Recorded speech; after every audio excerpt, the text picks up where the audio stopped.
The summer of 2011 was winding down when three brothers decided to take one last hike before school resumed. They had done it before, plenty of times, walking the same Appalachian trails that cut through the dense ridges behind their small town. It was a tradition, something simple that belonged to them. The oldest, 18-year-old Matthew, had taken on the role of organizer. He was about to start community college in the fall and wanted one final memory with his younger brothers before life changed.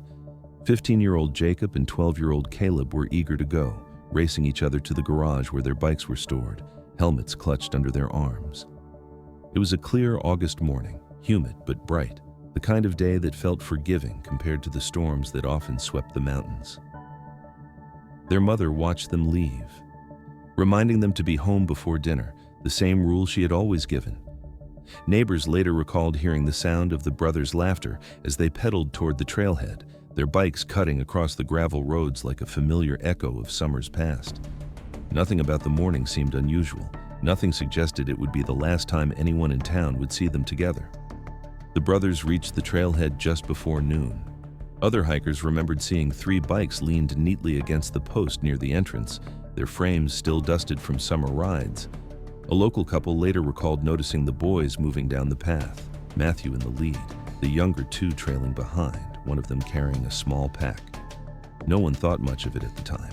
Families hiked there all the time, and the Appalachian woods, though dense and unforgiving in places, were well-traveled during the day. When dinner time came and the boys had not returned, their mother wasn't alarmed at first. Delays were common. Maybe they stopped by a friend's house or lingered at the creek as they often did. But as night fell and there was still no word, unease grew into fear. By midnight, she called local police, her voice shaking as she explained that her sons hadn't come home.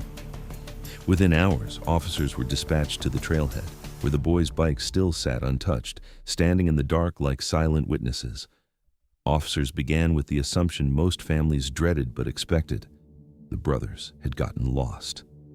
The Appalachian terrain could be deceptive, with winding paths that branched into deer trails and sudden drops that disoriented even seasoned hikers. But when deputies hiked into the first miles of the trail with flashlights, they noticed something odd. There were no signs of disturbance, no footprints that looked fresh, no discarded bottles or snack wrappers. It was as though the brothers had stepped into the woods and vanished before leaving any trace. At dawn, the sheriff's department expanded the search. Volunteers from the community joined in, some of them family friends who knew the boys well. Their backpacks were soon discovered still strapped to their bikes, untouched, with water bottles and energy bars inside. This detail sent a ripple of unease through the searchers. Most hikers carried those essentials with them.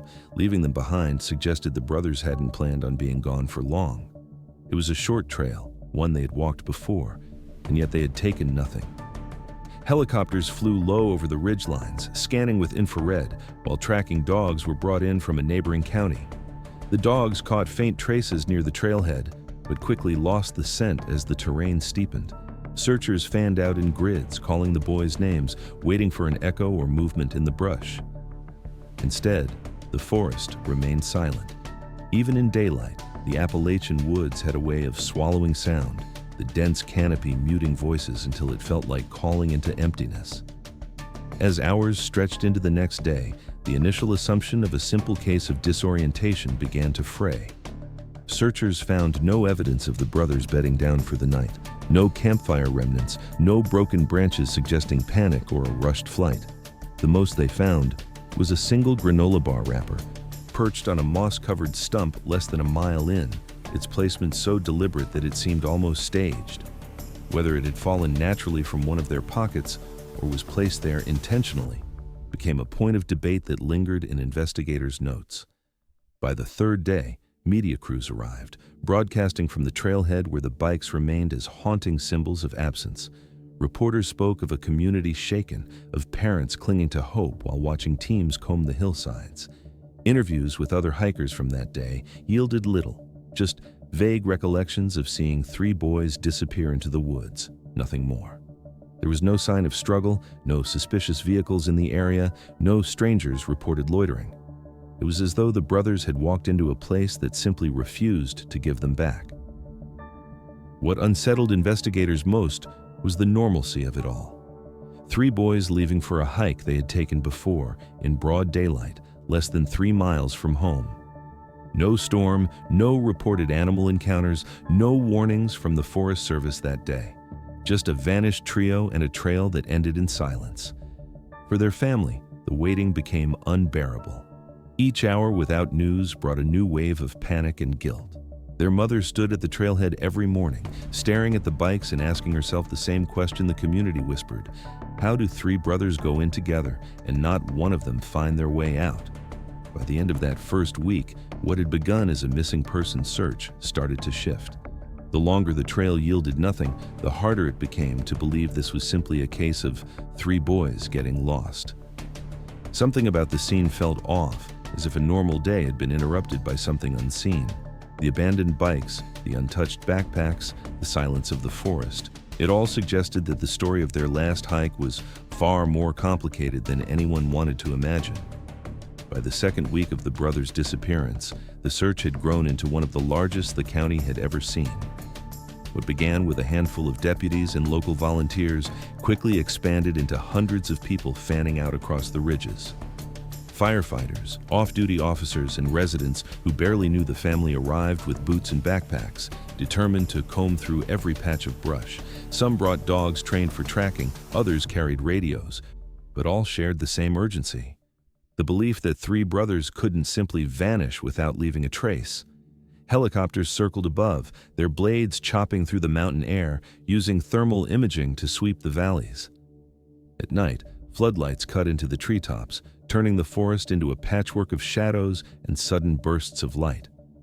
For a while, the collective effort seemed unstoppable, but the Appalachian terrain had a way of humbling even the most organized operation.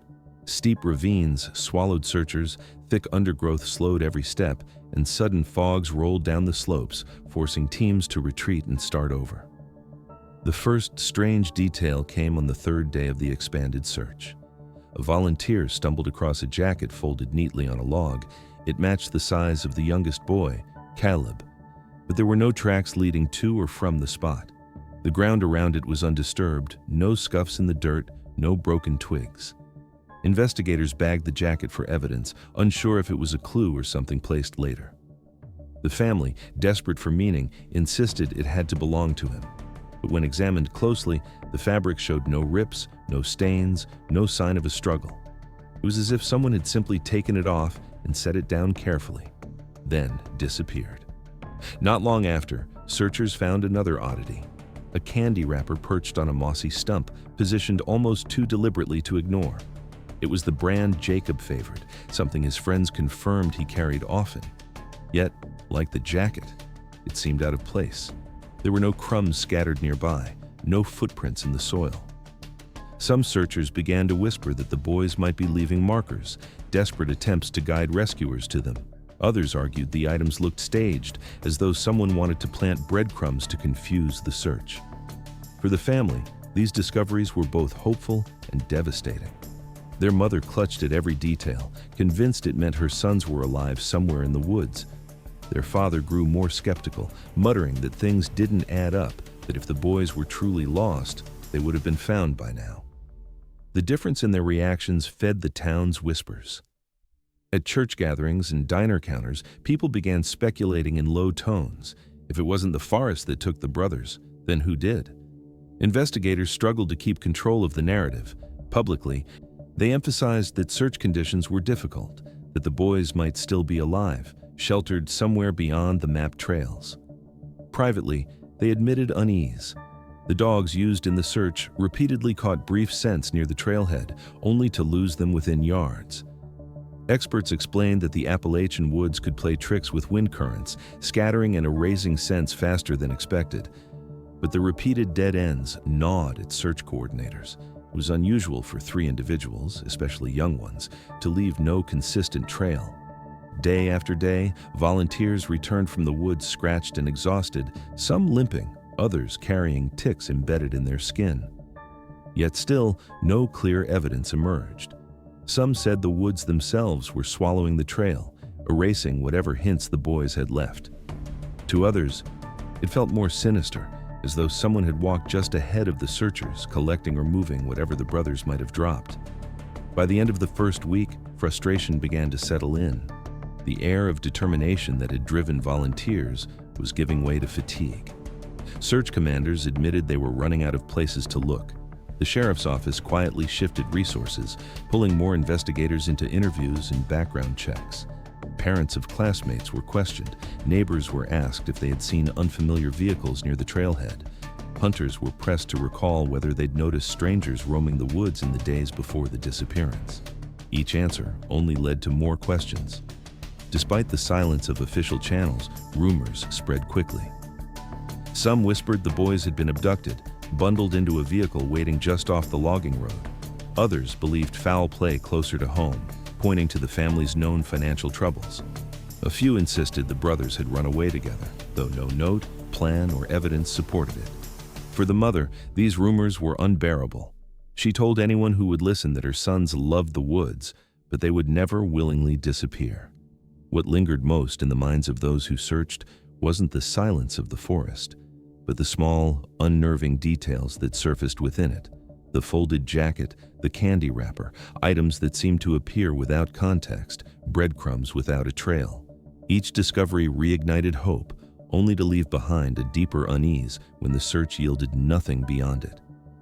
And as the second week closed without progress, investigators were left with a chilling realization. The woods were no longer just a place where three brothers had gone missing. They were now a maze of contradictions, a place where evidence surfaced without explanation and trails dissolved into nothing. Whatever story the forest was holding, it refused to give up easily. By the third week, the optimism that had fueled the search was gone.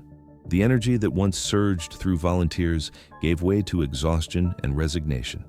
Helicopters were grounded, and only a fraction of the original teams still combed the trails. With no progress, the search was officially scaled back, though deputies kept a small presence in the area. For the family, the silence was unbearable. Every day without discovery felt heavier, pushing them from the hope of rescue into the shadows of speculation. That was when theories began to take hold. Around town, people whispered possibilities late at night in diners and at kitchen tables. The most common belief was that the boys had simply gone farther than anyone thought possible, wandering deeper into the forest where even experienced trackers struggled. But skeptics pushed back.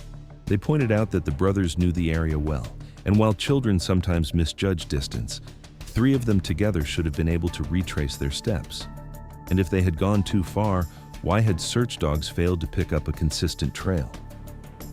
Another theory crept into conversation: abduction. It was the one the family resisted the hardest, but it spread quickly.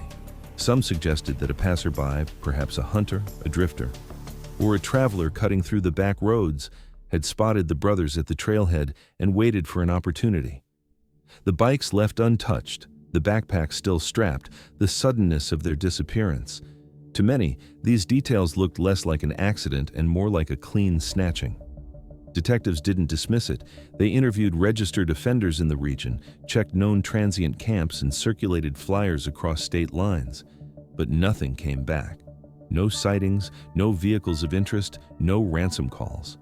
There were also stranger accounts, the kind that never made official reports but floated through the community. A pair of hunters later told investigators that, on the second night of the search, they heard what they described as high, panicked cries, echoing down a hollow miles from the trailhead. They said the sound carried for several minutes, then abruptly stopped. At first, they assumed it was wildlife, but the longer it went on, the more convinced they became that it was human. Search teams rushed to canvass the area the next day, but again, no evidence turned up. The hunters stood by their story, and their voices joined the growing chorus of townspeople who believed something darker had unfolded in the woods. Inside the sheriff's office, detectives tried to piece together a working timeline. They knew the boys left on their bikes just before noon, and that they were seen entering the trail by a local couple not long after. That placed them on the trail in the early afternoon. But beyond that, the record fractured. Witnesses gave conflicting accounts. One claimed to have seen them near a creek closer to 3 o'clock. Another swore he spotted three figures moving toward a ridge closer to dusk. But none of the sightings could be verified. and there was no evidence to anchor them. When investigators mapped the timeline, gaps appeared that made no sense. Between the time the brothers entered the trail and the first search team's sweep that evening, there were hours unaccounted for. No one could confirm their exact movements, and the scattered reports didn't align with each other. It was as if the day itself had erased their presence, leaving nothing but rumors in place of facts. For the detectives, this missing time became a point of obsession. If the boys had met someone on the trail, those hours could have been when it happened. If they'd taken a wrong turn, it should have shown in the searches, but it didn't. As the days stretched into weeks, the case shifted from a hopeful search to a grim investigation. National outlets picked up the story, broadcasting images of the brothers' smiling faces alongside footage of the dense ridges where they vanished. Their parents appeared on television, pleading for answers, their voices breaking under the weight of uncertainty. The spotlight brought sympathy, but also scrutiny. Every detail of their home life was dissected: financial hardships, past disagreements, even old custody disputes. To some, these were distractions. To others, they were clues.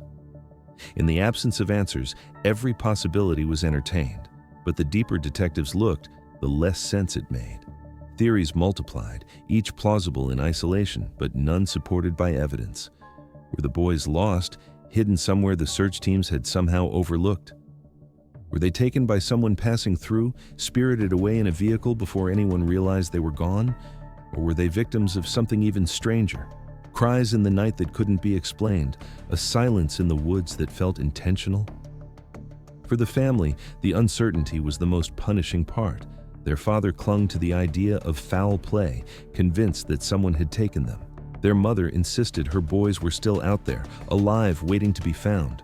The community split along the same lines, each theory creating its own camp of believers. And in that divide, the investigation lost momentum. The Appalachian woods had taken three brothers in broad daylight, on a trail they knew, within sight of home. And as the third week closed, what haunted everyone wasn't just that they were gone, it was that no one could agree on how. Theories filled the silence, but the truth remained hidden in the trees, buried somewhere in those missing hours that refused to be accounted for. Grief doesn't move in straight lines, and in the wake of the brothers' disappearance, it tore their family in opposite directions. Their father, once quiet and reserved, became relentless. He was convinced that someone local knew more than they were admitting, and he refused to sit by while the investigation drifted into stale theories and conflicting rumors. Their mother, in contrast, planted herself at the trailhead and wouldn't leave. Day after day, she sat by the bikes that had been collected and returned there as a makeshift memorial, waiting as if the boys might come walking back out of the trees at any moment. The trailhead became a gathering place, first for volunteers, then for sympathizers and media. Reporters set up cameras nearby, turning the family's heartbreak into daily broadcasts. At first, the coverage felt supportive, a way to keep the boys' names alive. But as weeks turned into months, the cameras lingered too long, capturing cracks in the family's unity. The father avoided interviews, muttering that media attention was a distraction. The mother, often filmed weeping by the trees, became a face that many in the nation recognized. Together, they no longer presented as a united front.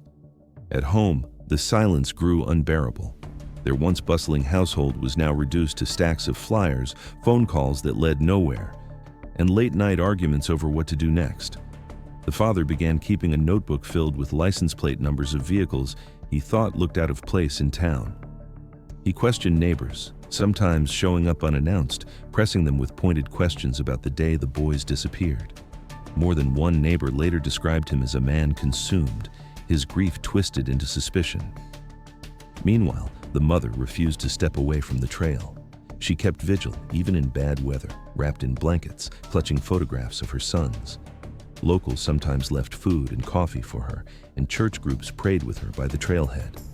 To others, though, her refusal to leave felt unhealthy, a painful display of denial that made them avert their eyes, but she was unshakable. "They'll come back here," she told a reporter once. "This is where I'll be when they do." The split in how the parents grieved became fodder for speculation. Rumors took root quickly, growing from whispers into headlines. Old disputes between the parents resurfaced in news articles, painted as fractures in a fragile household. Some reports mentioned custody battles from years earlier, arguments about money, and debts that had never been fully resolved. To the family's supporters, these details were irrelevant, desperate attempts by media to fill airtime. But to others, they added a sinister undertone, feeding the possibility that the disappearance was not random at all, but targeted. Detectives were forced to entertain these angles, re-examining the family's background. Every unpaid bill, every argument, every acquaintance with a criminal record became part of the file. The father resented it deeply. He saw it as an insult, a distraction from the real search. In his mind, every hour spent combing through his family's history was an hour wasted while his sons were still out there, waiting to be found. The mother, though quieter, felt the weight too. She stopped watching news broadcasts, refusing to see herself portrayed as broken and unstable. Community opinion began to fracture in the same way. Some neighbors sided with the father, joining him in informal searches of abandoned properties and logging roads. Others rallied around the mother, bringing candles for vigils and speaking of her as the heart of the search effort. But there were also those who distanced themselves entirely, uncomfortable with the growing media circus and wary of being pulled into a story that seemed to grow darker by the day. At the trailhead, the memorial grew. Flowers, notes, and stuffed animals lined the wooden post where the boys' bikes had once leaned. Some saw it as a symbol of hope, others as an open wound. For the mother, it was a place to hold on, to believe that the woods would eventually release her sons. For the father, it became a symbol of stagnation, of waiting when action was needed. He rarely visited, preferring instead to drive back roads and track down tips that rarely panned out. The divide between them widened until it was impossible to ignore. Family friends tried to bridge the gap, but every effort collapsed under the weight of unanswered questions. Grief had carved them into two different people, one rooted in place, the other chasing shadows, both desperate for answers, yet unable to grieve in the same way. By the end of the first year, their story had shifted in the public eye. It was no longer just about three missing brothers, but about a family unraveling under the pressure of absence. News outlets ran features about the broken search, highlighting the parents' contrasting approaches and feeding the narrative that secrets in the family's past might explain the mystery. For detectives, the focus remained on finding answers. But for the family, the disappearance had already taken more than just three children. It had consumed the life they once knew together.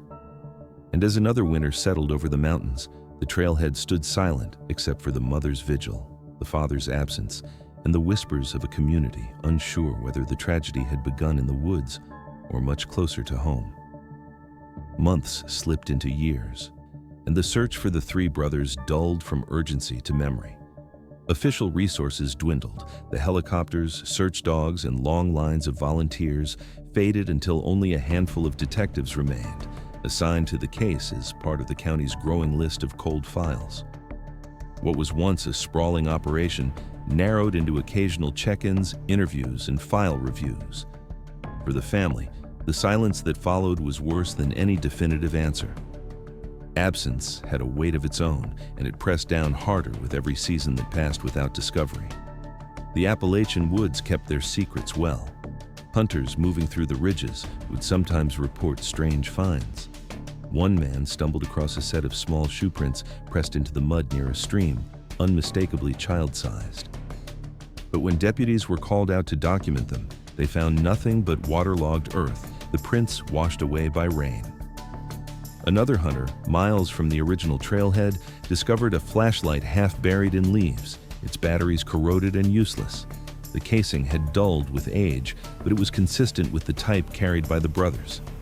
The discovery brought a surge of hope, but after testing, investigators admitted they could not definitively tie it to the missing boys. It was just another item lost to the woods, swallowed in the years since. Each time a new clue surfaced, hope briefly flared, only to be extinguished by the same conclusion: inconclusive, unverified, unresolved.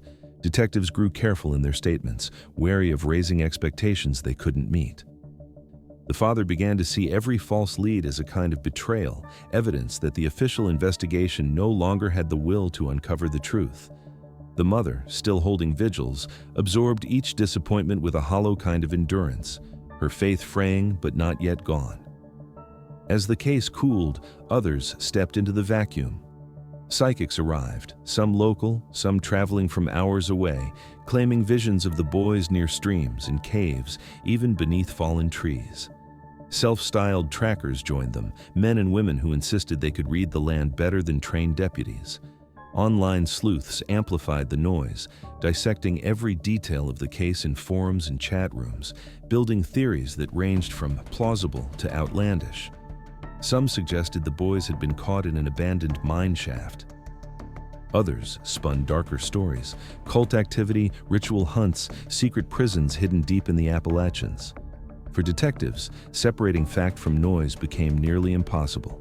Every week brought new tips, each one demanding follow-up, most leading nowhere. Deputies grew skeptical, jaded even, muttering that the case had become a magnet for people looking to insert themselves into tragedy. But to the family, even the wildest claims carried the faint possibility of truth. When you have nothing, even an outlandish theory can feel like a rope worth grabbing. The years did not soften the edges of grief. They only hardened them. The mother aged visibly, her vigil carving lines into her face, her presence at the trailhead becoming part of the landscape itself. Tourists passing through sometimes mistook her for a park volunteer until they realized who she was. The father drifted farther into obsession, mapping sightings, keeping binders of tips, and chasing rumors into neighboring counties.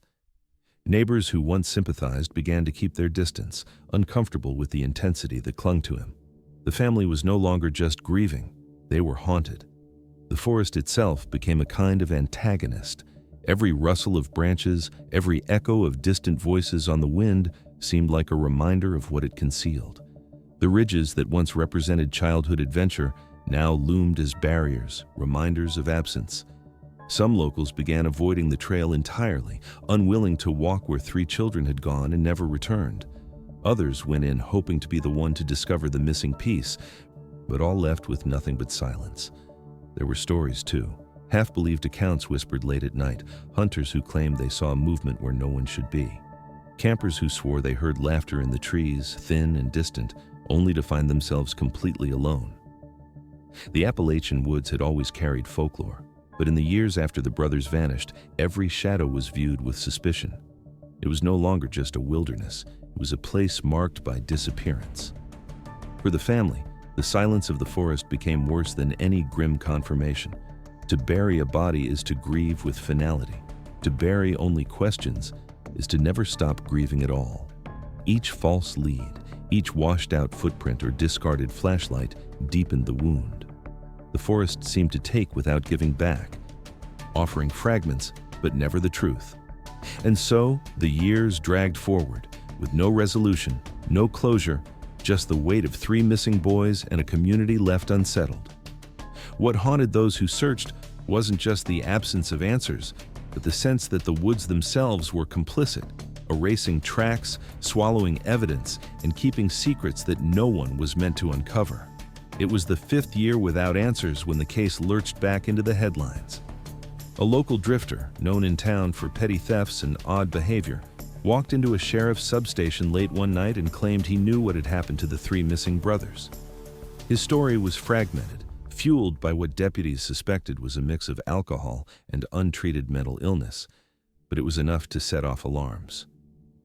He said he'd been in the woods that day. He said he'd seen the boys, and in his muddled confession, he suggested that he had harmed them. Detectives who had lived with the cold weight of the file for years suddenly had something concrete, a potential perpetrator. The man was arrested on the spot, booked, and interrogated. The news spread before dawn. Reporters descended on the town once again, cameras flashing, headlines blaring that the mystery might finally have an answer. For the family, it was like being yanked out of a long, restless sleep into another nightmare. Their mother wept at the thought of someone finally admitting responsibility. Their father clenched his jaw and said only that he had always believed someone local was involved. But as the hours stretched into days, the confession began to crumble. Under questioning, the drifter's story changed constantly. He couldn't remember what the brothers were wearing, couldn't say exactly where he had seen them, and described locations that didn't even exist in the county. At one point, he claimed to have buried their bodies near a creek, but when teams searched the spot, they found nothing but rocks and animal bones. His words spiraled from specific details into wild contradictions. By the end of the week, investigators admitted there was no evidence to tie him to the case. His confession had collapsed. Still, the damage was done. The false lead ripped open old wounds and forced detectives to revisit their earliest files. They returned to the original witness statements, combing through the timeline that had always felt fractured. In doing so, they found small but troubling inconsistencies. One couple who had claimed to see the boys at the trailhead later admitted their memory might have been of another day. Another hiker, who had been certain he saw 3 figures by the creek around mid-afternoon, now wavered under questioning, unable to place the exact time. The inconsistencies painted a grim picture. The timeline, already fragile, now looked even more unstable. Hours remained unaccounted for, and some of the anchors detectives had once relied on now dissolved into uncertainty. It was as though the entire first day of the disappearance had been misremembered, distorted by panic and the passage of time. For the family, this was a brutal revelation. Not only were they no closer to finding their sons, but the foundation of the case itself seemed shakier than ever. Theories began to shift again. Some detectives wondered if the boys had even been on the trail as long as assumed. Could they have encountered someone before they ever reached the woods? Had their disappearance been staged to look like a hiking accident when it was something else entirely? Without hard evidence, every possibility seemed viable, but none could be proven. The confession, though false, reignited national attention. The case was back on television, splashed across magazines, dissected online. Strangers debated motives, timelines, and possible scenarios. Some insisted the drifter was still involved, despite the lack of proof. Others believed the confession was a distraction from the real truth, perhaps orchestrated to throw the investigation off course. For the family, the attention was both a blessing and a curse. Their mother clung to the renewed spotlight, hoping it might generate the tip that would finally break the silence. Their father, however, saw only exploitation, reporters crowding their property, asking invasive questions, reliving the worst years of their lives with cameras rolling. The tension between them grew sharper, their grief refracted through anger and exhaustion. When the drifter was finally released, deemed unreliable and unfit to stand trial, the case slid back into the shadows. The community, once stirred to hope, now felt betrayed. Rumors spread that law enforcement had mishandled the confession, or worse, deliberately buried its truth. Distrust deepened, theories hardened, and through it all, the central mystery remained untouched. In the end, the confession solved nothing. It only added another layer of confusion to a case already suffocating under its own contradictions. For detectives, it was another reminder that even after years, the investigation remained fragile, built on shifting recollections and scattered evidence. For the family, it was another cruel cycle of hope and devastation, leaving them no closer to answers than before. And as the years ticked forward once again, the Appalachian woods loomed with the same silence they always had, a silence that refused to yield no matter how many confessions, theories, or desperate searches were poured into it. By the 6th year, the disappearance of the 3 brothers had shifted from an open wound to a scar that no one wanted to touch. The case still lingered in the background of the community, but no longer with the sharp edges of urgency. Life had moved forward in painful, uneven ways. The boys' parents no longer lived together. Their grief had pushed them down separate roads, one still clinging to the belief that answers would come, the other worn down by silence and disappointment. The house that had once held laughter now sat quiet, its walls lined with fading photographs that felt more like memorials than memories. The trailhead, once crowded with searchers and lined with flowers, had grown over. Grass sprouted through cracks in the pavement. The post where their bikes had been left now leaned at an angle, weather-beaten and forgotten by all but a handful who still stopped to whisper a prayer. Locals avoided the place after dark. To many, it had become a symbol of a wound the town never wanted to reopen. People spoke of the brothers in hushed tones, as if saying their names too loudly might invite the same fate. But then, in late autumn of the 6th year, a call came into the county sheriff's office. A hunter, moving through a remote section of the woods miles beyond the original search grid, had stumbled on something unusual. His voice on the recording was tight, his words deliberate. He said he'd found something he couldn't explain. At first, deputies assumed it was another false lead, another weathered flashlight or discarded boot that would go nowhere. But there was something in the man's tone, a steadiness, a certainty that set it apart. Detectives who had nearly given up hope of ever finding new evidence were suddenly jolted awake. The hunter led them into the forest, farther than any search teams had gone in those first desperate weeks. The path was rugged, winding through ravines and thickets so dense it was hard to believe anyone had passed through there before. The air carried the smell of wet leaves and earth, heavy with the weight of the season. The farther they walked, the quieter it became, the forest closing in around them until the only sounds were boots striking the ground and the distant calls of crows. What the hunter pointed to wasn't large, but it was enough to change everything. Deep in a hollow, hidden beneath branches and moss, was what appeared to be a crude structure. A shelter of sorts, fashioned from branches, brush, and scraps of canvas, weathered nearly to nothing. Inside, half buried in leaves, lay a scattering of objects that stopped the deputies cold. They didn't look like the usual trash or camping remnants found in the woods. They looked personal. Among them was a rusted pocket knife, its wooden handle carved with initials that matched the oldest brother's. There were scraps of faded fabric, tattered but recognizable as children's clothing from the time of the disappearance. And in the corner, beneath a collapsed section of the blind, lay a small, water-damaged notebook. Its pages were curled and unreadable, the ink bled away by years of rain, but the presence of it alone sent a shiver through the investigators. Word spread quickly. For the first time in years, news vans rolled back into town. Headlines proclaimed that a possible breakthrough had been uncovered. Families who had long since given up hope suddenly found themselves sitting in front of television screens again, watching footage of deputies hauling evidence bags out of the woods. For the brothers' parents, it was a moment of dread as much as hope. One of them said quietly, "This could finally tell us something." The other muttered, "Or it could tell us nothing at all." The return of attention was jarring. Neighbors were asked again to relive the day the boys vanished, their words replayed against the backdrop of this new discovery. Old wounds reopened as detectives scrambled to reassemble the cold case files with fresh urgency. National outlets swooped in, their coverage framing the hunter as the man who might have cracked the silence of the Appalachian woods. Yet the discovery wasn't straightforward. Detectives were careful in their statements, reminding the public that no bodies had been found. What they had was evidence, belongings that strongly suggested the brothers had been in that part of the woods. But whether the shelter had been built by them or by someone else remained an open question.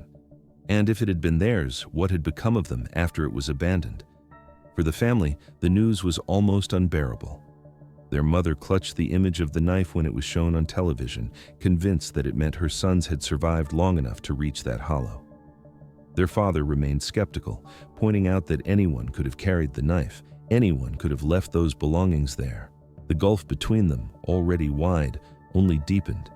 Still, for the first time in years, the case surged back into motion. Detectives who had spent months letting the file gather dust now found themselves leading teams back into the mountains, combing the area for more. The hunter's find had cracked the silence, and with it came a flood of questions. Was this the place the boys had sheltered in their final hours? Or was it a hideout belonging to someone who had taken them? 6 years after 3 brothers walked into the Appalachian woods and never came out, the forest had finally given something back. But what it meant, whether it was the beginning of an answer or just another cruel twist in an endless mystery, was something no one yet knew. When deputies first followed the hunter back into the woods, they were struck by how isolated the spot was. It sat in a hollow miles beyond the original search radius, a place most locals admitted they'd never hiked. The land was rough, riddled with thick brush and unstable slopes that even experienced hunters avoided. For investigators, it immediately raised a question. If 3 boys had made it this far, how had they managed to vanish so completely without leaving more of a trail behind? The hollow itself looked undisturbed at first glance, just another pocket of earth swallowed by trees. But tucked against the ridge was the structure the hunter had found, a crude blind, half collapsed under years of weather. Its frame was made from branches lashed together, covered with scraps of canvas and tarps, bleached nearly white from sun and rain. Moss clung to its corners, and the inside smelled of damp soil and decay. To the deputies, it looked like something built to hide in plain sight, not to stand as a permanent shelter. Inside, they began to uncover what the hunter had seen. The first item was a pocket knife, its metal corroded, its wooden handle marked with 3 faded letters, MRT. Those initials matched the oldest brother, Matthew. The knife was immediately photographed, bagged, and sent for testing. Nearby, buried under layers of leaves, were scraps of fabric. Some were dark blue, others red, their edges frayed and eaten by time, but they matched descriptions of the shirts the brothers had worn the day they vanished. Each scrap was carefully collected, tagged, and placed into evidence bags. The most chilling discovery came in the form of a small notebook. Its pages were waterlogged, swollen, and stuck together, the ink smeared into illegible stains. On the inside cover, a name had once been written, but only faint outlines of letters remained. Deputies flipped through the fragile pages, hoping for something legible. But time had erased whatever words had been there. Still, the object carried weight. To investigators, it felt less like trash left behind, and more like a personal belonging, something that once held meaning to whoever carried it into the woods. The site was cordoned off and forensic teams moved in. Soil samples were taken from around the blind. Photographs were captured from every angle. What startled investigators most wasn't just what they found, but what they didn't. There were no obvious signs of a prolonged stay. No cooking materials, no remains of campfires, no food packaging. The blind looked more like a place someone had crouched in for a time, temporary and deliberate, than a shelter built for survival. When DNA results came back weeks later, the confirmation was devastating. The rusted knife did belong to the oldest brother. It wasn't just a generic object. It had been carried into the woods by him on the day they disappeared. That confirmation shattered the last thin layer of denial that had lingered in some corners of the investigation. The brothers had reached this place, or at the very least their belongings had. But if the knife and the fabric were theirs, then what did the blind represent? Some investigators believed the boys had made it that far and tried to build a shelter in desperation. Others argued the blind wasn't theirs at all, but belonged to someone else, a hunter, a drifter, or perhaps even the person responsible for their disappearance. The notebook, unreadable but undeniably human, added to the unease. If it wasn't one of the boys, then whose words had been written on those pages before the rain took them away? The family was notified of the findings, and the confirmation of the knife's DNA hit them hard. Their mother took it as proof that her sons had survived long enough to reach the hollow. She clung to the idea that they had tried to build a shelter, that they had fought to make it out. Their father was more cautious, pointing out that belongings could be moved, planted, or carried by someone else. To him, the blind felt less like a refuge and more like a trap. Media coverage surged once again. National outlets reported on the discovery, framing it as the first tangible breakthrough in 6 years. Reporters spoke of the rusted knife as a relic of survival, the scraps of fabric as heartbreaking remnants of innocence. The notebook became an object of obsession, its blurred pages photographed and circulated widely. Each smudge of ink scrutinized by amateur sleuths, desperate to decode meaning where none remained. But for detectives, the discovery created more questions than answers. If the brothers had been there, why wasn't there more evidence of them? If someone else had built the blind, why did it contain their belongings? And if they had survived long enough to reach this hollow, what had happened to them after? The hunter's find was no longer just a curiosity in the woods. It was now the center of the case, a point where all theories converged and fractured again. The evidence confirmed the brothers' presence, but the silence around it, the absence of bodies, of signs of struggle, of any clear narrative, left investigators staring into the same void they had been facing for 6 long years. The Appalachian woods had given up fragments, but as detectives packed the last evidence bag from the blind, one chilling question echoed louder than the rest. Was this the place the brothers sought safety, or was it the place they were taken to disappear? In the weeks after the hunters' discovery, investigators treated the hollow as if it were a crime scene frozen in time. Forensic teams moved slowly, documenting every angle of the blind, measuring, photographing, and carefully sifting through layers of soil and debris. The hope was simple. If the brothers had been there, the ground itself might hold traces of their story. The soil yielded its first surprise almost immediately. Beneath the collapsed frame of the blind, technicians uncovered patches of disturbed earth. The soil was looser than the surrounding ground, packed down but not naturally layered. Core samples revealed it had once been shallowly dug, then filled in again. Investigators held their breath as the dirt was sifted, but the bones they found were not human. Instead, they belonged to small animals, a deer femur, raccoon vertebrae, fragments of bird skeletons. Whether they had been dragged there by predators, discarded by hunters, or placed deliberately was impossible to say. What was certain, though, was that the hollow had been used, and not just once. As the blind was dismantled piece by piece, more clues surfaced. In the damp earth, investigators found evidence of long-term shelter, compacted leaf beds suggesting someone had lain there, weathered food wrappers buried beneath the soil, and faint traces of soot, the kind left when someone tries to light a fire but smothers it quickly. These details painted a picture not of a passing visitor, but of someone who had occupied the space long enough to leave imprints behind. The question was who?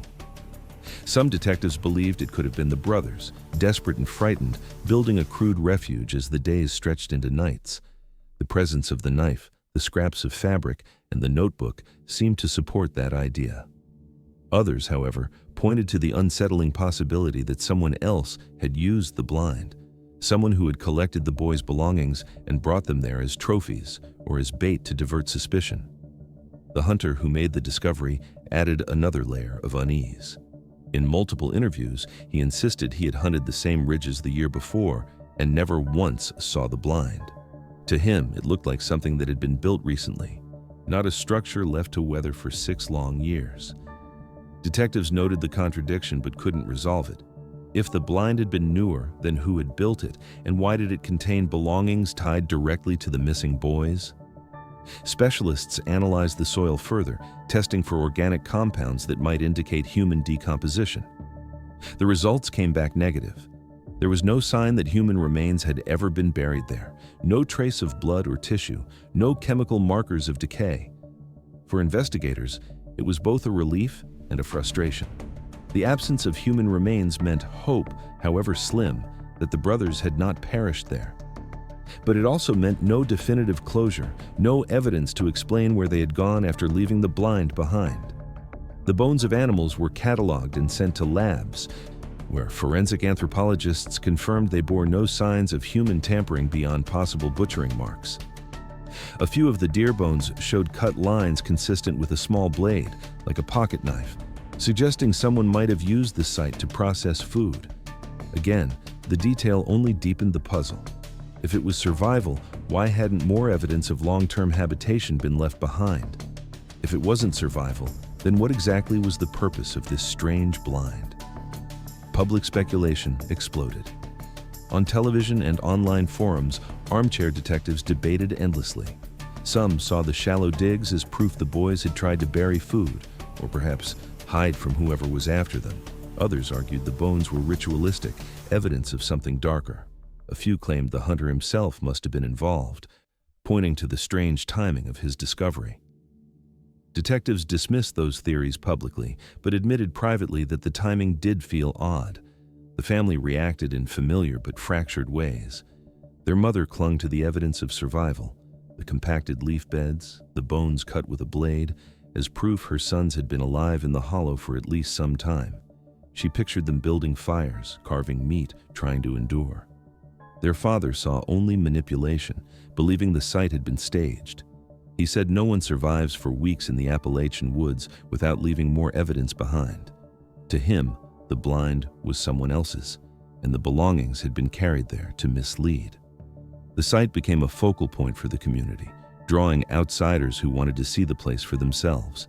Deputies had to turn people away, reminding them it was still under investigation, but the image of the blind lingered in the public imagination, fueling theories that ranged from survival stories to abduction scenarios. By the end of the forensic sweep, investigators had more questions than answers. They had shallow pits filled with animal bones, traces of human activity, a knife proven to belong to one of the brothers, and fabric fragments consistent with what they wore that day. Yet they had no bodies, no timeline, and no clear narrative to tie it all together. The Hollow had given up evidence, but not truth. It confirmed the brothers had touched that place, yet it refused to explain what became of them. And as detectives packed away their equipment, one thought lingered. The blind wasn't just a shelter. It was a message of some kind. But whether that message came from three brothers trying to survive or from someone else entirely, remained a riddle written into the silence of the Appalachian woods. The discovery in the Hollow reignited national attention. News anchors revisited the story, cycling through footage of the search from years earlier, the tearful vigils, the rusted knife with the carved initials. Once again, the three brothers' faces filled screens across the country. But beneath the renewed coverage lay the same stark truth. No definitive answers had emerged. The belongings proved only one thing, that the boys had reached that part of the forest. Beyond that, the questions multiplied. Were they abducted and hidden there by someone who had used the blind as cover? Had they wandered too far, built the shelter themselves, and then perished elsewhere in the woods? Or had someone collected their possessions and carried them to the Hollow as trophies, leaving a cruel reminder in their place? Detectives admitted they could not say for certain. The family, exhausted by years of false leads, had little left to hold on to. Authorities returned the knife, the fabric scraps, and the water-damaged notebook. With no bodies to bury, those items became the closest thing to remains. A small memorial was held on the anniversary of their disappearance. Their mother clutched the knife in its evidence bag, whispering that it was proof they had fought to survive. Their father stood at a distance, unable to reconcile the fragments with the absence of truth. The service ended in silence, fractured by grief and the weight of unspoken divisions. In the town, whispers never fully stopped. Some residents said the woods had swallowed the boys whole, refusing to return them. Others believed someone in the community knew more than they had ever admitted, that the Hollow had been a clue meant to distract from the real story. A few insisted the forest itself had become cursed ground, a place where people disappeared not by accident, but by some cruel design. Detectives kept the case open, but privately admitted their leads had gone cold again. What the hunters stumbled upon had cracked the silence, but only for a moment. The blind offered fragments, not closure, and without new evidence, the investigation returned to the same dead ends. Years later, the Hollow remains overgrown. The blind is gone, dismantled during the forensic sweep, but locals say the place still feels wrong, a pocket of woods where the air grows heavy and quiet.